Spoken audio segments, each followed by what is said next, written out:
People say scars fade with time. Mine didn't. Not the one on my skin, and definitely not the one she left on my heart.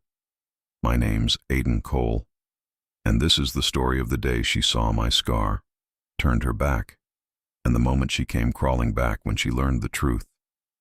Before you judge me, hit subscribe to my YouTube channel, Mafia Hidden Diary, because what you're about to hear isn't fiction.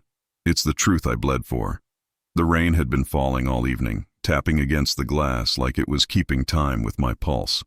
I stood near the bar at the London Art Hall, pretending to care about modern sculptures while my eyes kept drifting toward her, Isla Harrington. She was laughter in human form, red lips and silver dress, talking to everyone like she'd known them forever. "Are you going to keep staring or finally introduce yourself?" Ethan's voice broke my trance. I shot him a look. I wasn't staring. He grinned. "You've been locked on her for 10 minutes. Go on, mate. You look like a man who's forgotten what words are." I sighed. "She's probably one of those people who only dates millionaires." "Then lie," he said, smirking. "Tell her you invented rain." Before I could answer, Isla turned and caught my eye. For a second, the noise of the room vanished. She walked toward me like she owned the ground beneath her heels. "You look like someone trying to escape," she said, voice soft and teasing. "Maybe I am," I replied. "You?" "Escaping boredom." She took the drink from my hand without asking, tasted it, and smiled. "You have good taste." "Thanks," I said, half shocked, half intrigued. "You always steal from strangers?" "Only when they look like they need saving." Her confidence disarmed me. We talked about art, work, places we'd never been but swore we'd go. She told me she was a journalist. I told her I built spaces people pretended to live in. The more she laughed, the lighter I felt. When Ethan returned, he gave me a subtle thumbs up and disappeared, leaving me alone with her. "Do you always charm people this easily?" I asked. "Only the ones who seem difficult." I smiled. "Then I must be very difficult." Her eyes flickered, curious. "Maybe that's what I like." By the time the event ended, we were outside under the awning, watching the rain turn the streetlights into gold dust. She shivered slightly and I offered my coat. "You're not like most people here," she said quietly. "Meaning? You don't talk to impress. You talk like you mean it." "I don't know how to do it any other way." She smiled, that small, dangerous kind of smile that felt like the start of something. We began seeing each other often. Coffee turned into dinner, dinner into nights filled with long talks and laughter that felt like healing. I hadn't realized how lonely I'd been until she came along. Then came that night, the night everything changed. We were at my flat, candlelight, rain outside again, music low. She traced her fingers over the designs I'd been sketching. "You see buildings like people," she said. "Every line has emotion. Maybe because people break like buildings do." She looked at me. "You've been through something, haven't you?" I hesitated. "Haven't we all?" Later, when I went to change, she followed me to the bedroom. I didn't notice her standing there until I turned. Her eyes froze on my chest. The scar, it ran diagonally from my collarbone down past my ribs, ugly, raw, permanent. I froze too. She stepped closer, hand trembling. What happened?" "It's nothing," I said quickly.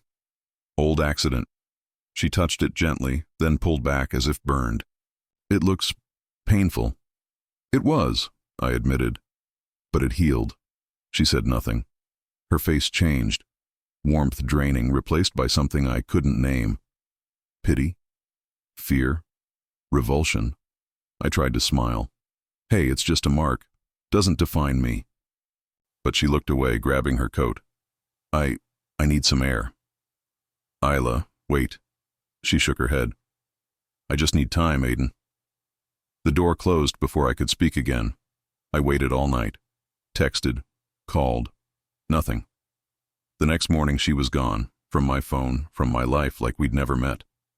Ethan noticed the silence before anyone else. "Where's Miss Silverdress?" he asked over coffee. "Gone," I said flatly. "Already? What did you do? Forget her birthday?" "No, she saw my scar." He frowned. And she walked away. He blinked, waiting for the punchline. You're joking. I shook my head. She looked at me like I was something broken. That's mad, mate. You saved a kid in that fire. That scar's proof you lived. I stared at the window. Maybe she didn't want a reminder of someone who almost died. He sighed. Or maybe she's the one afraid to live. For days I replayed it in my head. Her face, that silence, the way she couldn't meet my eyes. I told myself she'd call, that there had to be another reason. But a week passed, and nothing. Then one night, I found her voice note on my phone. I didn't remember her sending it, just her voice, trembling, distant. I'm sorry, Aiden. I can't do this after what I saw. The message ended abruptly, a hollow click in the dark. I listened again and again until the battery died. The rain returned that night, hitting the window in the same rhythm as before. I stood there, staring into the city's lights, feeling smaller than I'd ever felt. People say scars fade with time. Mine didn't. Not the one on my skin, and not the one she left behind. The night my scar was born still wakes me sometimes. Flames, sirens, screaming, a blur of light and smoke that tasted like death. Someone's still inside, I remember shouting, kicking the car door open. A child's cry cut through the noise. My body moved before my mind caught up. I pulled him out. The fire bit my skin, and for a heartbeat, I thought it won. But I carried the boy out.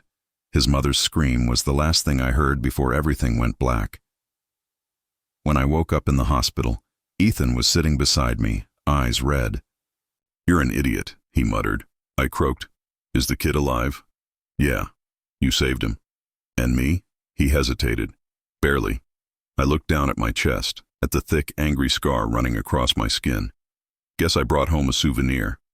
He forced a laugh. Hero's mark. But it never felt like that. Not when the whispers started. People calling me reckless, stupid, attention-seeking. I stopped talking about it. Even when the nightmares came, I stayed silent. 2 years. Later, I was almost myself again, working, designing, pretending the fire hadn't stolen parts of me I'd never get back. That night, Ethan dragged me to a charity gala. You need to get out of your cave, he said.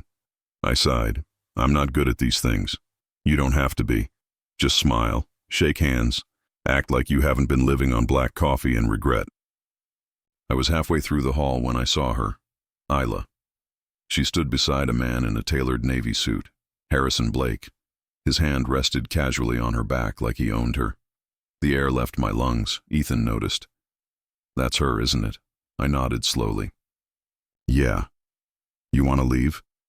No, I said. Not this time. Sophie Lane, the event organizer, approached me with a bright smile. Aiden Cole, the architect? That's me, I said, forcing a polite grin. She extended her hand. Your work on the Riverside Museum? Stunning. You should be proud. Thanks. You've done an amazing job here tonight. Her cheeks colored slightly. If you need anything, let me know. I mean, anything related to the event. I chuckled softly. Got it. But my attention drifted back to Isla.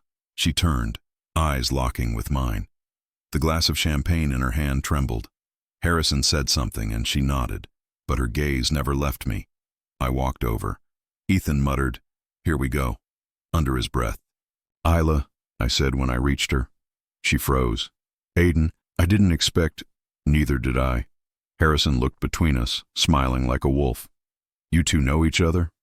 Isla's voice wavered. We used to. Harrison extended his hand to me. Harrison Blake. Heard your name in design circles. I shook his hand. His grip was deliberate, firm. Likewise. He smirked. Isla mentioned you once, said you had depth. Did she? I replied. I didn't know she noticed. Isla's face tightened. Aiden, can we not? I stepped back. Relax, just catching up. Sophie appeared beside us, oblivious to the tension. Mr. Cole, would you like to join the panel table? I nodded, grateful for the escape. As I walked away, I felt Isla's eyes on my back. During the speeches, my thoughts weren't on the stage. They were on her, on the way she flinched when I spoke her name. on how her laughter used to sound before it turned into silence. After the event, I went out for air. London's night air was cold, sharp. I leaned against the railing, trying to breathe. "She's engaged," Ethan said quietly behind me. I noticed. "Still hurts, doesn't it?" I stared at the Thames. "It's not the engagement. It's how easy she looked pretending I was no one." "Maybe she had her reasons." "Maybe," I said, "but I deserve to know them." He hesitated. "You're not going to start something, are you?" I already did the moment I looked at her. Later that night, I went back inside to grab my coat. That's when I heard them, Isla and Harrison, their voices echoing from the corridor near the dressing rooms. "Why were you staring at him like that?" Harrison's tone was sharp, possessive. "I wasn't," Isla said quickly. "You're overreacting." "I know who he is," Harrison hissed. "You think I don't know who Scarboy really is?" Silence. "Don't call him that," she whispered. "Why not? That's what people call him." The burned hero, the man who ruined my father's insurance company with his rescue stunt. My blood ran cold. Isla's voice trembled. "He didn't ruin anything. He saved a child. And you almost ruined us because of him." Harrison snapped. "Don't forget why you left him." I stepped back before they saw me, heart pounding. Scarboy. That's what I was to them. Outside, the cold felt different, sharper, crueler. Ethan spotted me leaving early. "You look like you saw a ghost." "Something worse," I muttered. "What happened?" "I heard him. Harrison. He knows about me, about the scar." Ethan frowned. "So? It's not a crime to be burned." "It's not that simple." "What did he say?" I hesitated. "He called me Scarboy. Said I ruined his father's company. Said Isla left because of it." Ethan swore under his breath.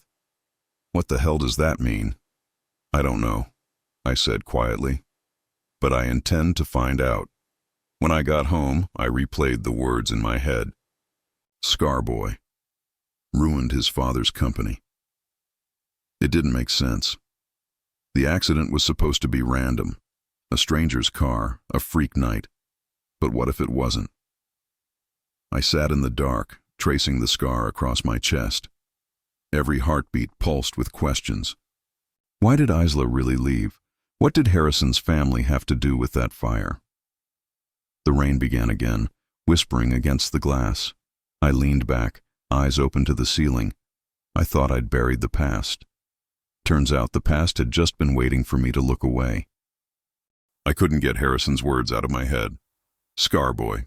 Ruined his father's company. Every time I closed my eyes, that sneer came back.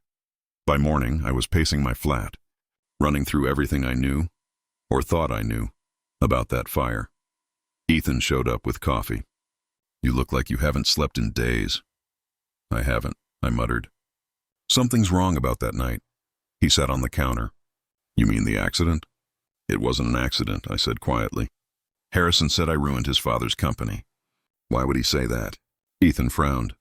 "His dad owned a logistics firm, right? The car that caught fire was a company vehicle, wasn't it?" My chest tightened. "Yeah, but I didn't know it was his." He sipped his coffee. "So what now?" "You planning to confront him?" "Not yet. I need the truth first." By noon, I was sitting across from an old contact, Detective Callum Hayes, the retired officer who'd handled the case years ago. He looked at me over his tea. "Haven't seen you since the hospital, son. Still carrying that scar?" "Every day," I said. "But that's not why I'm here." "Then why?" "I need to know who the child was, the one I pulled from the car." He hesitated. "That file's sealed. Then unseal it, please," he sighed. "You don't let things rest, do you?" "I can't. Someone said I ruined their company." "I need to understand." He rubbed his chin. "All right. Off the record. The boy's name was Liam Harrington." My breath caught. "Harrington? That name means something to you?" I swallowed hard. "Yeah, Isla Harrington," he frowned. "That journalist you were dating?" I nodded slowly. "Her brother."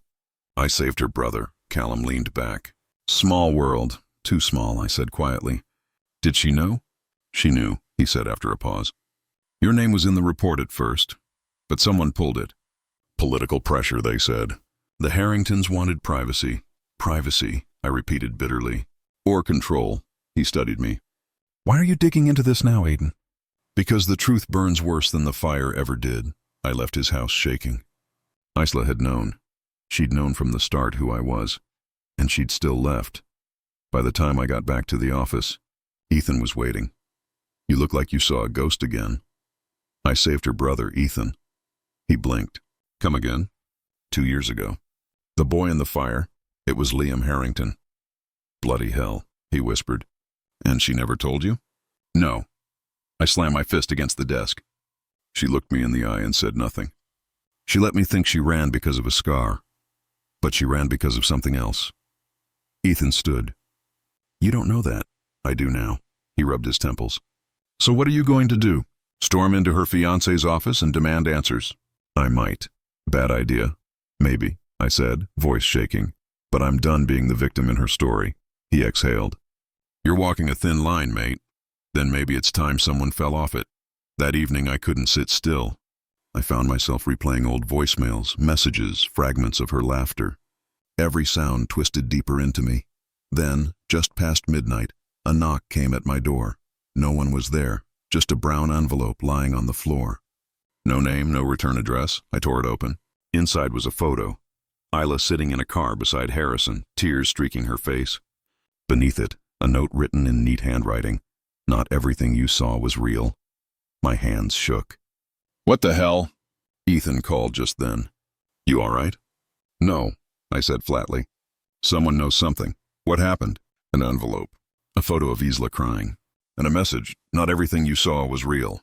He went quiet. That sounds like bait. Or a warning. Either way, don't go chasing it.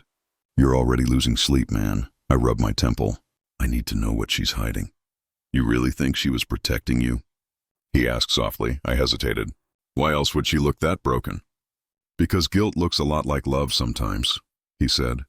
His words hung in the air. Hours later, I sat alone on my balcony, the city lights flickering like restless thoughts. I whispered to myself, she knew I saved her brother. She knew the truth. So why did she leave? The wind carried no answer, just the faint echo of the fire that started it all. Maybe Harrison threatened her. Maybe she traded her love for my safety. Or maybe she just couldn't stand being tied to someone marked by her family's tragedy. Either way, the burn beneath my skin felt alive again. Not from the fire, but from betrayal. Ethan's words replayed in my head. You're walking a thin line. He was right. But the truth had already started to consume me, and once a fire starts, it doesn't ask permission to spread. The chandelier light burned brighter than I remembered. Same marble floors, same shallow smiles, same art gala where my life first cracked open. Only this time, I wasn't here to admire paintings. I was here to end lies. Ethan adjusted my tie. You sure about this? No, I said.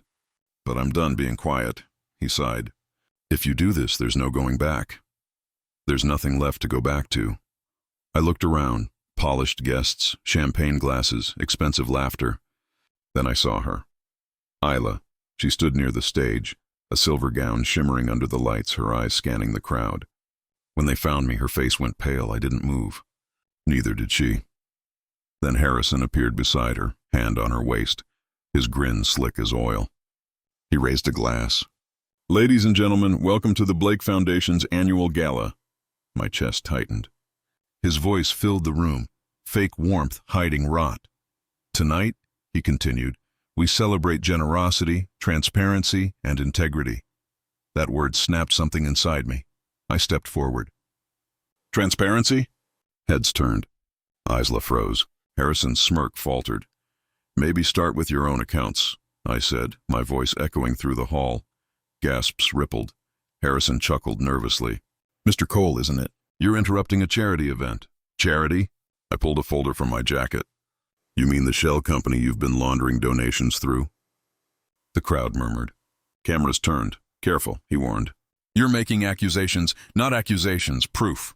I held up the documents. Transactions. Offshore accounts. Every penny you stole. Security stepped forward, but the event host gestured to stop. The crowd was eating it alive. Isla whispered something to Harrison, but he pushed her hand away. I took a step closer. You built your empire on lies. You used her to cover them, Harrison sneered. You think anyone will believe a scarred mechanic over me? I smiled coldly. They already do. A large screen flickered. Ethan had hacked it, projecting the documents behind Harrison's head. The crowd gasped as numbers, emails, signatures flashed across. Fraud, blackmail, manipulation, I said quietly. Quite a resume. Harrison lunged toward me. Isla grabbed his arm. Stop it. He turned on her. You think you're innocent? You ran back to him the second I gave you your freedom. Freedom? She cried. You blackmailed me. You said you'd destroy Aiden if I didn't leave him. Silence fell. Every eye was on them now. I stared at her, heart hammering. Is that true? Tears streamed down her cheeks. Yes, I wanted to tell you, but he... I stepped back. You chose silence. I chose you. She shouted. He would have exposed your father's past. You would have lost everything. Her words cut deep, but the wound was too old to bleed again. You should have trusted me, I whispered. I did, she said, voice trembling, but I was terrified. You nearly died once. I couldn't risk it again. I laughed bitterly. So you saved me by killing everything good inside me. She reached for my hand. Aiden, please, I pulled away. You protected me from him, but who protects me from you? She flinched like I'd struck her. Ethan whispered behind me. It's done. The press has the files. He's finished. I looked at Harrison. His face was pale, jaw tight. You'll pay for this, he hissed. Already have, I said. Twice. I turned toward the exit. Isla called out. Don't walk away. I have to, I said. This fire doesn't need saving anymore. The crowd parted as I moved past them. Reporters shouted questions, flashes blinded my eyes, but I didn't stop. Then I heard her scream. I spun around. Harrison had grabbed her wrist, yanking her hard. You ruined me, he snarled. Let her go, I shouted. He didn't. Her eyes met mine, pleading, terrified. For 1 second I hesitated. Maybe this was karma. Maybe the man who destroyed everything should finally destroy himself. But when she cried out again, something primal took over. I lunged forward, ripping Harrison's hand from her arm. Touch her again and I swear. He stumbled back, rage twisting his face. You think you're a hero? You're just a scar pretending to heal. Maybe, I said, stepping closer. But even scars remember fire. Security finally rushed in, dragging him away as reporters swarmed. Isla was shaking. I took a breath. You're safe now. She looked at me, tears falling. Safe doesn't mean whole. I wanted to say something, anything, but my throat closed. Goodbye, Isla. She reached out, fingers brushing air. Aiden, please don't. I walked away before she could finish. The doors closed behind me, muting the chaos. Outside, the night was quiet, too quiet for what I'd just done. I looked down at my scar, running a thumb across it. It burned faintly, like it remembered everything. For the first time, I didn't hide it. Maybe the scar wasn't a mark of ruin after all. Maybe it was proof that I'd survived the fire. But as I looked back at the glowing building, hearing faint echoes of her voice, I realized survival doesn't always mean healing. Sometimes, walking away is the only way to stop burning. The city looked different from my studio window, quieter, lighter somehow. Maybe it was me who'd changed. Ethan leaned on the doorframe, coffee in hand. You're really doing this, huh? Yeah, I said, glancing at the stack of files on my desk. Cole Foundation for Burn Survivors. It's not much yet, but it's a start, he smirked. You're building again, just not with concrete. I guess healing's a kind of architecture, too. He nodded. You heard about Harrison? I stopped following the news, I said. But I can guess. His company tanked. Fraud charges, public meltdown, Isla. She testified against him. I paused, pretending to stay focused on the papers. Did she? She even mentioned you, Ethan said. Said you were the reason she found courage. I let out a slow breath. Courage comes at a price. Still, he said, you won, mate. Not the way you wanted, but you did. I looked down at my hands. Winning's overrated. Peace feels better, he smiled faintly. And here I thought you'd never say that. When he left, the silence settled in like an old friend. I walked to the mirror on the far wall. My reflection stared back, older, steadier, scar still visible across my chest. It no longer looked ugly. It looked earned. The knock on the door startled me. The mail carrier handed me a small envelope, handwriting I hadn't seen in months. From who? I asked. She shrugged. No return address. I closed the door, turned the envelope over, and saw my name written in soft blue ink. Isla. I sat down, heart thudding, and tore it open. Aiden, I don't expect forgiveness. I just want you to know the truth you didn't hear that night. You didn't just save my brother from the fire. You saved me from a different one. Harrison burned everything he touched. But you showed me what real strength looked like. I left to protect you, and I'll live with that choice forever. You saved my brother, then saved me. I'll carry that scar in my heart forever. Isla. I stared at the letter until the words blurred. For a moment I almost wanted to respond, to say I understood, to tell her I didn't hate her anymore. But maybe silence was the kindest reply. I folded the letter neatly, slipped it into the drawer beside my desk, and whispered, "Goodbye, Isla." My phone buzzed. It was Ethan again. "You okay?" he asked. "I think so," I said. For the first time in a long time. "What now?" "I keep building," I replied. "People with scars need somewhere to belong. Maybe that's my purpose now," he chuckled. "You're becoming annoyingly wise, you know," I laughed softly. "Don't tell anyone." After the call, I turned back to the mirror. My fingers brushed the scar on my chest, tracing the faint line that started it all. I whispered, "Some scars don't fade because they're not meant to. They remind us we survived." Outside, the sky began to glow, sunrise spilling gold over the rooftops. I opened the window and let the cool air in. For once, the world didn't feel heavy. The doorbell rang again. "Another delivery?" I muttered, walking over. But it wasn't a package this time. It was my phone, buzzing on the table. Detective Hayes' name flashed on the screen. I frowned. "Detective? It's been a while." His voice was low, tense. "Aiden, there's something else about that fire you should know." My stomach twisted. "What do you mean?" He hesitated. "We found evidence. That car fire, it wasn't an accident. The line crackled. What are you saying?" I asked. But before he could answer, the call cut out. The phone went silent, leaving only the sound of the wind through the open window. I stood there, staring at the city that had started to feel safe again, wondering if the fire I'd escaped was still burning somewhere I couldn't see.